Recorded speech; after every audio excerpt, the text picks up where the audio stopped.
Godt. Vi er taget her til Herlev Gymnasium. Jeg sidder her sammen med Alexander Lose fra første N. Og jeg vil sige velkommen til dig. Jamen tak fordi jeg måtte være her. Det er så lidt. Jeg skulle høre dig en gang, hvordan står det til rent økonomisk derhjemme? Jamen, vi står sådan set økonomisk fast nok, men vi skal stadig passe på med, hvor meget vi køber og hvad for nogle produkter det er og sådan. Så. Det er jo ligesom alle os andre her i krisen. Ja. Jeg vil starte ud med at spørge om din årsindkomst. Jamen, jeg har egentlig ikke nogen fast årsindkomst. Jeg har hverken arbejde eller for nogen fast lommepenge, men jeg får der lidt en gang imellem. Men intet fast. Okay, intet fast. Så vil jeg høre dig en gang. Jeg ved, at I har lavet vi har lavet en undersøgelse om jeres hvad fattigdomsgrænsen ligger på i første ende. Har du noget vildt gæt?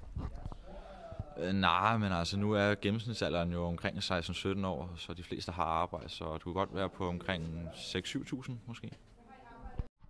Her sidder jeg så med en anden elev fra første N, som hedder Jakob Emborg. Velkommen til dig. Tak. Jeg vil gerne lige høre en gang, som jeg også spurgte Alexander om. Har du nogen idé om fattighedsgrænsen i klassen?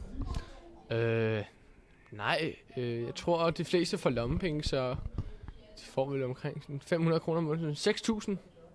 6.000? Ja. Så kan jeg altså informere dig om, at den ligger på 13.500. Hold da op. Der må nok være nogen, der tjener mange penge, så. Det kan jo have noget med SU at gøre. Er der ikke nogen, der fylder 18 i første ende? Jo, der er faktisk overraskende mange, der er 18. Har du nogle fritidsinteresser?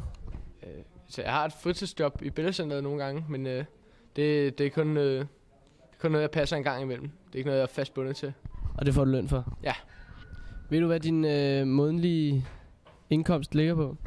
500 kroner i lommepenge hver måned, men jeg tager nogle gange vagter i weekenderne, så kan jeg tjene 800 kroner på en weekend for eksempel.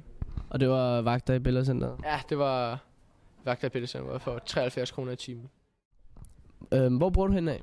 Jeg bor i Gladsaxe Kommune. Der er ret mange sådan, sociale boligbyggerier. Vi har noget, der hedder Værbroparken og Høje Gladsaxe. Og det er sådan 4 blokke med 20 etager.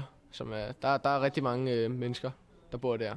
Så det er meget tydeligt den sociale ulighed i... Ja, der er ret meget social ulighed, fordi der er ikke langt væk, så er der store villaveje. For lige at opsummere, for en skala fra 1 til 10, hvor glad er du for så at bo der, hvor du bor? 8.